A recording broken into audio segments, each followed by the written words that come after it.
Good morning. This is Gaming Perspectives with Saul and Jolene.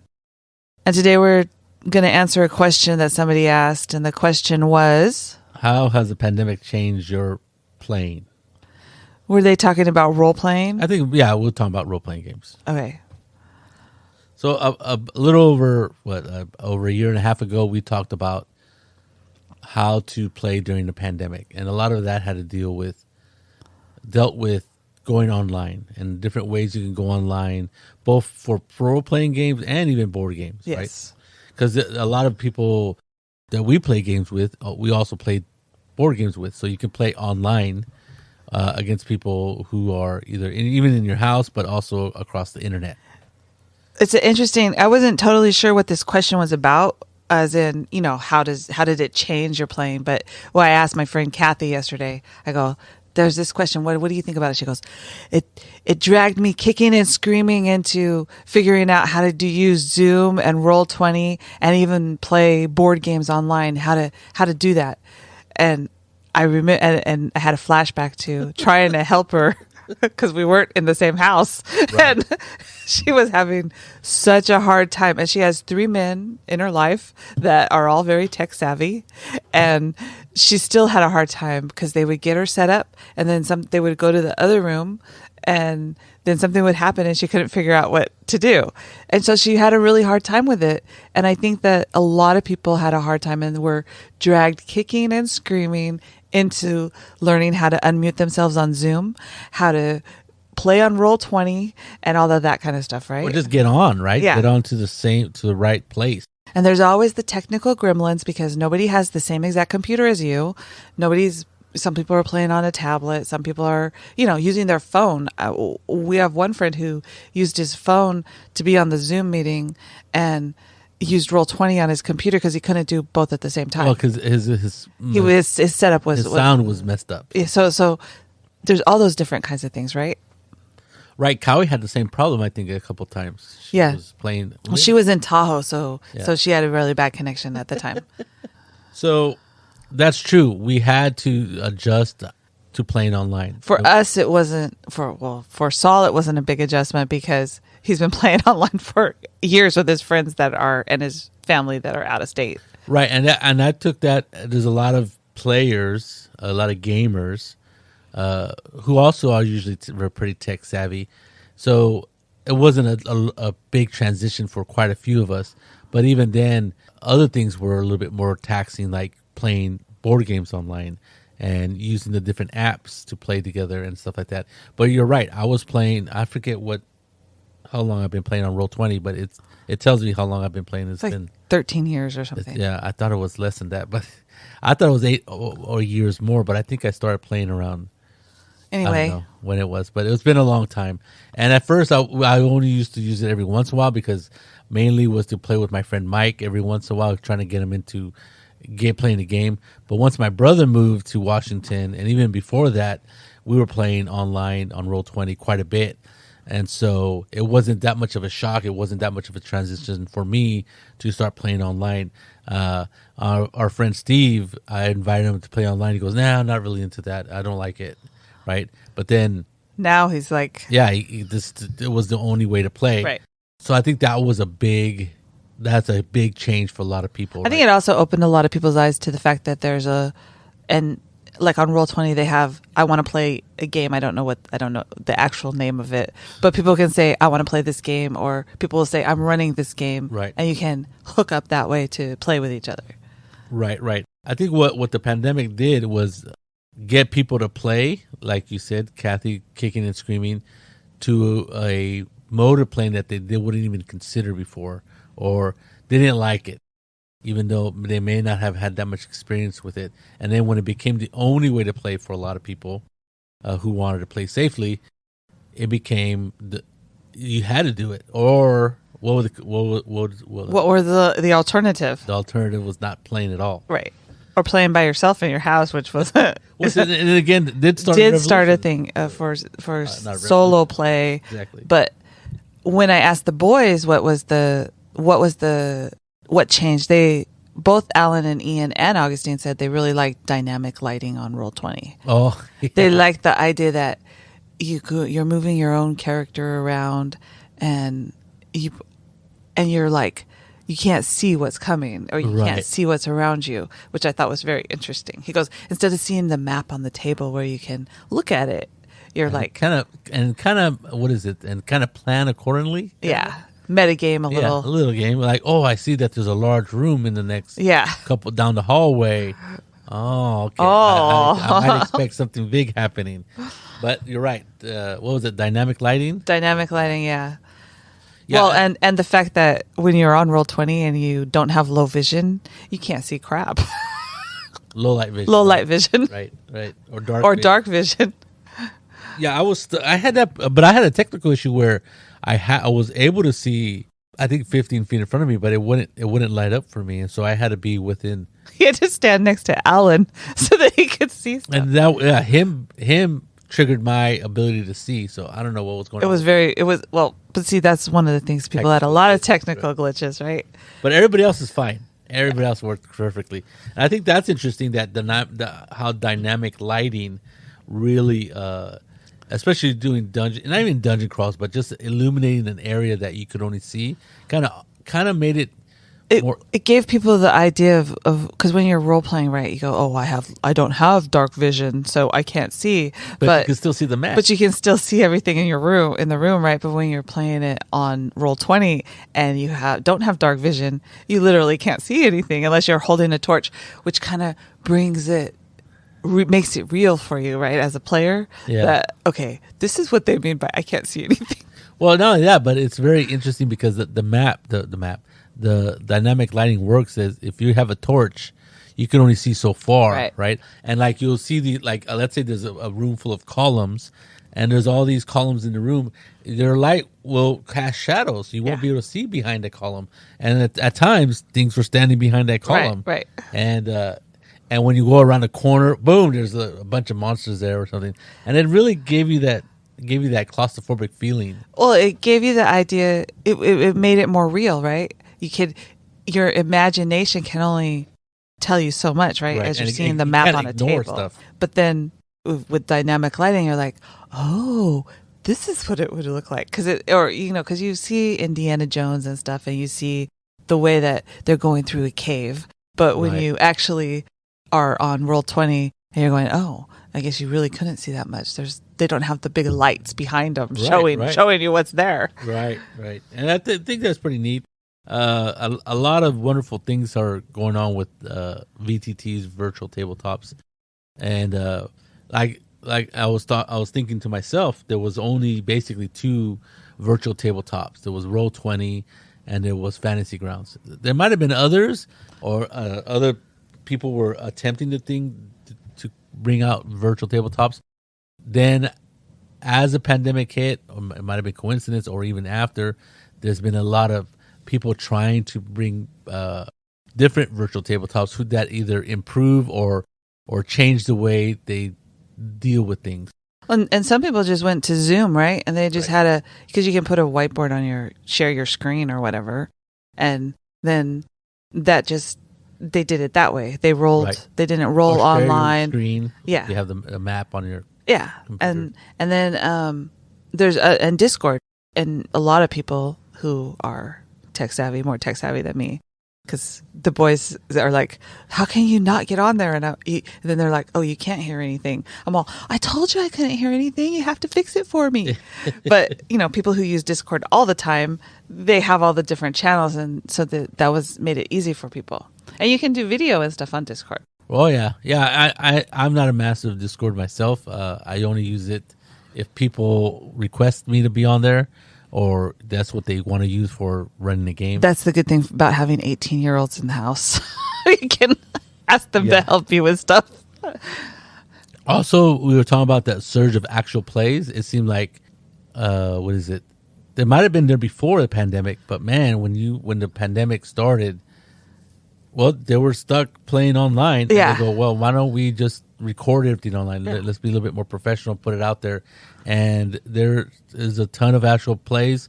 Some of them are really nicely produced. I mean, you have the Pinnacle Critical Role that makes $10 million a freaking year off of Twitch by itself. Who knows what else they make. but that's a lot of money. But there's even smaller productions that have a steady amount of followers and steady amount of people that listen and watch them. And I think that's good. I think that's interesting because people will be able to experience games they may not have, like us. We haven't tried, like, what was the game? Monster Hearts 2, but we watched this actual play, and you kind of get the feeling of how the game goes. And if you watch enough different ones and different varieties of the way people play, then you can get a pretty good idea of what the game is like. And I think that's pretty neat that the amount of actual plays to me, seems to have gone up quite a bit.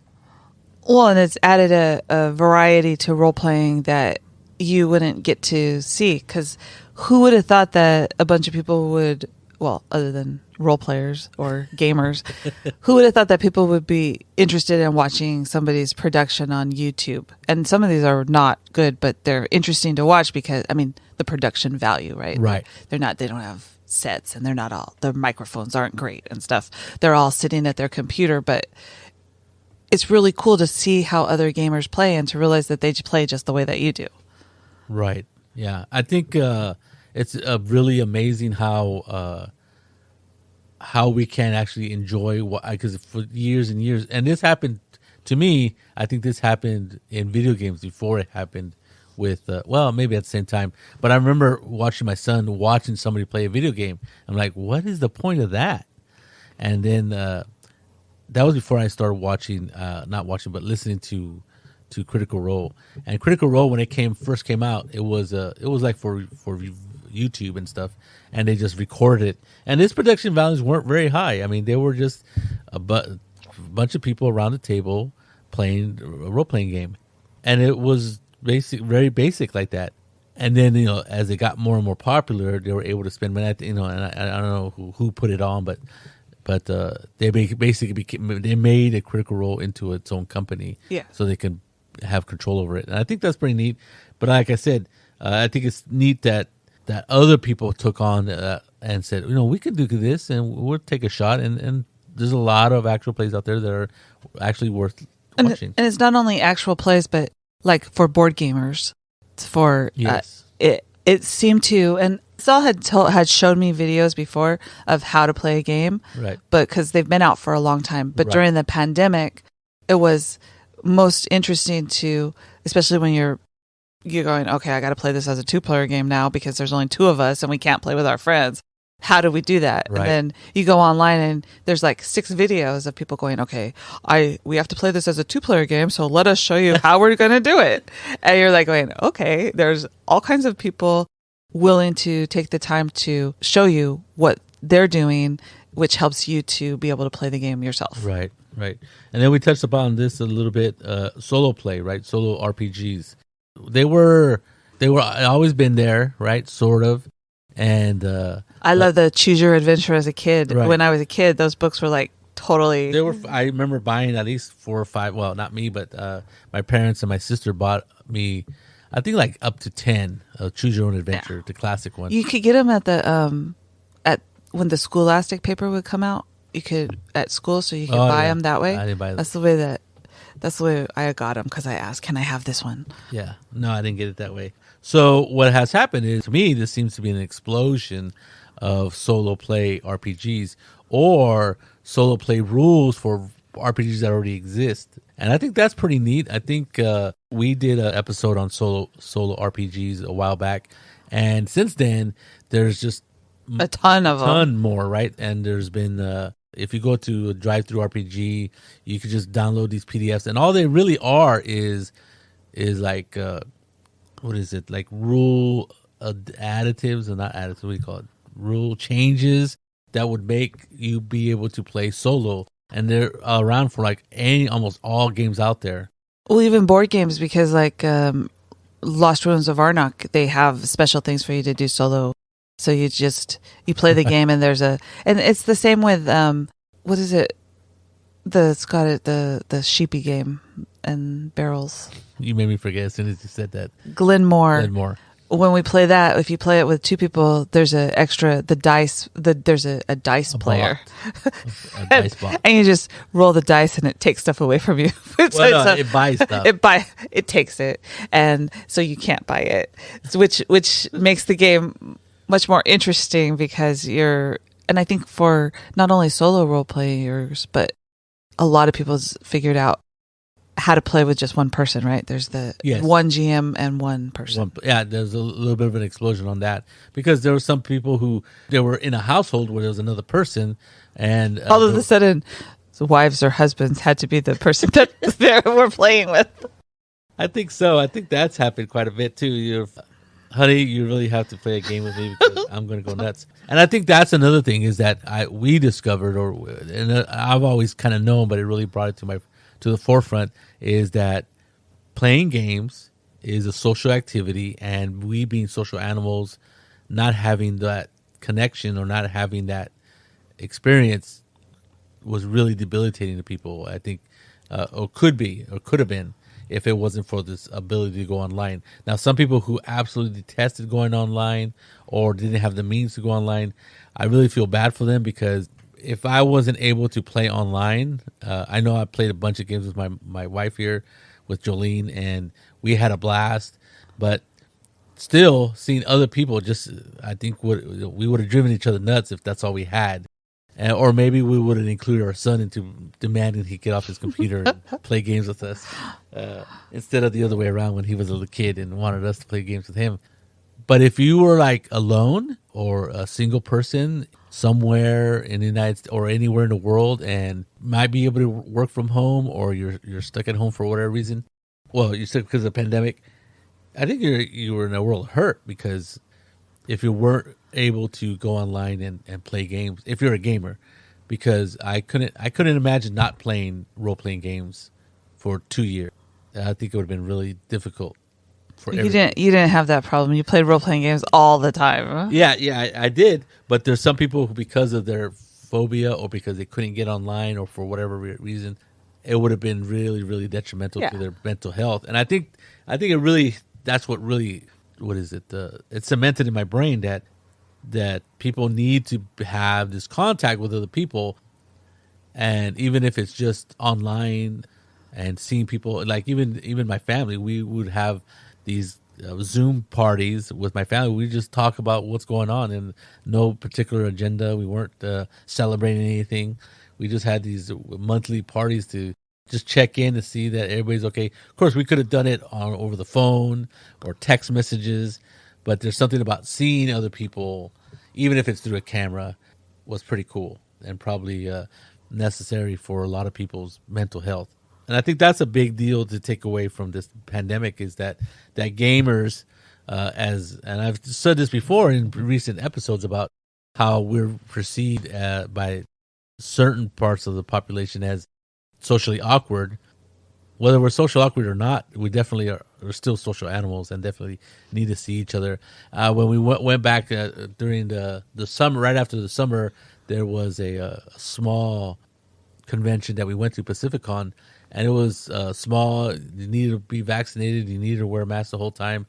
But boy, were people go like, you could see the excitement in their, even though I didn't know some of these people, like, man, and they were like just excited to be somewhere with some other people who shared their interest. And I thought that was pretty neat. And the same thing happened when we went to DungeonCon in February. Amidst the end of the surge of Omicron, we weren't sure about going, but again, you needed to be vaccinated to be able to go to the convention. You had to wear a mask the entire time. And we definitely ran into a lot more of that because a little bit more people showed up. And a lot more of our friends showed up, and just meeting people and seeing them for the first time in literally 2 years was just amazing. And a lot of people were like, and you could tell the excitement of being with people, and it was just amazing. I think it was pretty interesting. So I think Saul's biggest take is that coming out of the pandemic, or hopefully coming out of the pandemic, it's making you realize how much you enjoy playing games with people. Oh yeah, definitely. Yeah, exactly. And I think that you could. If you ever had a doubt about that in any way, well, I think how necessary it is, right? Because We don't go, well, we don't usually go to bars, and we don't go to nightclubs, and we go to sporting events every once in a while, but we don't go out and do other different types of gatherings that people do. We do go to festivals and stuff. Yeah. But we do play a lot of games, and we do play games with a lot of different people. And even you yourself said another aspect of the pandemic is, I kind of switched gears there, but I was going to say that I think everybody realizes that it's fun to be with other people, just as how it is. But you were saying the other day is, because you stopped playing online with us on a different, we play Friday nights, and we would play Saturday afternoons or Saturday mid afternoons or whatever, and you were like either busy with work or you're just burnt out of playing online, right? And you're like, man, I can't wait till we play in person. Well, it depends on what your job is too, because during the pandemic I was working from home. I'm at my office now, which is nice, but everything was Zoom meetings, and it's still Zoom meetings at work because my company is all over. I told Saul, I go, if I have to get onto another Zoom meeting on the weekend, it's not going to happen because my brain is like, I'm tired of looking at the screen full of people. Right. And so I had to stop for a while. I still do, but then also I have a computer issue with my laptop that I bought because no matter what I put in for the sound, it doesn't quite work right. Yeah. So that is very frustrating to me. Whatever. So different kinds of things like that. But now we're going to actually play a game at our house with our friends and our son. And that is very exciting. I can tell she's very excited. She was just, yesterday, my wife instigated a session 0, asked my son, who's running the game, going, oh, should we invite our friends over to discuss what the game is going to be about and like have a session 0? And he's like, yeah, sure. Right. He was like, it was when he was asleep when I asked him the question. True. So he said yes. So he said yes. Well, it actually turned out to be a really good idea because certain people hadn't made their characters yet, which I was kind of shocked. Also, we cemented but we introduced our characters to each other and found out that it's a really eclectic group, right? I think there's only one human, and people really went weird with a lot of the characters and the character races. So I think it's an interesting, it was interesting to see how excited Jolene was about starting the game next week, and her excitement could not be contained into just wait till next week. She had to do something this week. So I think that's pretty telling about how excited we can be about playing a game, and especially playing on person. So like Jolene said, when she was on Zoom during the week at work and then coming home and Zooming for role playing, it really was just getting to the point of being burnt out on that. And I can understand why she didn't want to do it. And I work in a grocery store, so it's like there's no Zooming for me. Though it's funny that the people do Zoom. They used to have meetings, they used to have phone calls, but now they have Zoom meetings, and I'm like, oh God, I'm glad I don't have to do those because they're boring already, and just having to look at them while they ask questions is terrible. But anyway, I didn't have the same experience as her as far as gaming, and there's a lot of people out there who had that experience. Forgot what you were talking about, huh? No. I think it's pretty wonderful that we're getting back together and playing again. There's certain people that in my groups that seem really reluctant to get together, and I totally understand that. People who autoimmune people in their family and stuff like that. And I think that's a big concern still, but luckily for us, we are fully vaccinated, and we're still keeping our contact minimum with large gatherings so far. But I think the pandemic has really changed the idea that we can play online. You don't have to be meet in person, which I think for a lot of people who kind of didn't or swore it off, they found out that they could actually enjoy it, which is good because like our friend Steve, he was very against it, but now some of those people that are in his group have left the Bay Area, right? Like, there's Chris. I don't know him personally, but there's a guy called Chris, and Jason, and he's out of state. Yeah. Even. So there's no way they're gonna be able to meet. And they play every Friday night. And there's no way they're gonna meet every Friday by driving to Modesto or Louisiana, wherever our friend Jason is at. So I think it's a very important lesson that the pandemic gave people who are role players and board gamers because right? because they have there's the board game arena, which I haven't been on, and then there's other platforms where you can play board games with people. Oh yeah. And then of course there's all the apps that you play with, and most interesting so you can if you can't get together with your friend but you want to play Ticket to Ride, you can go onto your apps and you can go into set up a game and you can put a password on it so only the two of you can play, or you can invite other people and just make sure your friend gets in first because it fills up quickly, that kind of thing, right? So there's all kinds of different ways you can. Yeah, I noticed that a lot of games, if you're a board gamer, there is a lot of apps out there for a lot of games. And I got to wonder if the pandemic helped spur that along, because... Well, they were there before. They were there before, but some of them were terrible, terrible implementations of these games. I don't really like what is it? I don't know, forget what game it was, but I didn't like it. The graphics were crappy and the instructions were terrible. But other games, and since then, I mean, there's games for like Scythe. There's apps for Scythe. It was a very popular game. And a bunch of other really popular games, board games, have been ported over to a video format or an app for your phone or your tablet. And then Steam has a lot of games online that you can integrate all of those things together and play together, which is pretty amazing. You're right. There is Board Game Arena. There's another one called, I forget the name of it. But Board Game Arena is our friend Bay is on there, and he's constantly playing games on there. And because he's definitely a big board gamer. And I don't think I've ever beaten him any game that I played on Board Game Arena. So my average on Board Game Arena is terrible. But I got a lot of hours with Bay. So there you go.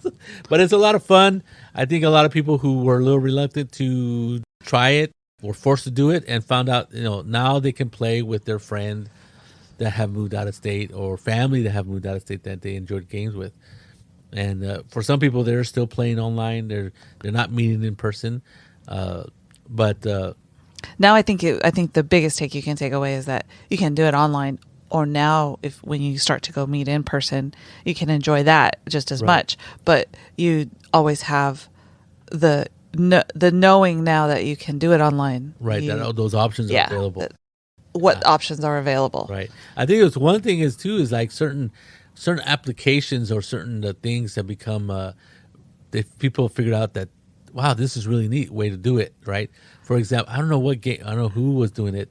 But their game went online, so they were using. It might have been. I don't know what it was, but they had their character sheet on a tablet or on their laptop, and it was really helpful for them, right? And so it was Steve. No. Oh, well, it might have been Steve. Well, because Steve was saying that he used to always print out his character sheet and then when he figured out that it's easier online, which the boys have been telling him for years, then he has his laptop with him all the time, right? Right. And so it's easier to update. Yes, bunch of scratching out, having to print out another. Whereas Kathy's like, I want it on paper. I want to be able to see it, and I have to hold it for her because her boys will lose it. So it's all the different ways that. It's something that's very close to what I'm saying, but there was this group of people online, or they were talking about how because they like the app so much, the character app, that they all take their tablet to the table and still use it even though they're playing in person, when they used to use it when they're playing online. Well, if you have a tablet, it makes it pretty easy because then you have everything right there. You can have the PDFs and stuff. But see, that's all. Then when you're playing in person, it's a little bit, everybody's looking at their tablet, but. Well, you don't have to look at a tablet all the time. Yeah. So I don't have any idea if we answer the question of how gaming has changed because of the pandemic. I'm not totally sure what the actual question was, but. At least we answered is how it changed for us. Yeah. And what we saw as changes. Other people might have noticed some other things. So there you go. This is Gaming Perspectives with Saul and Jolene. You have a good day.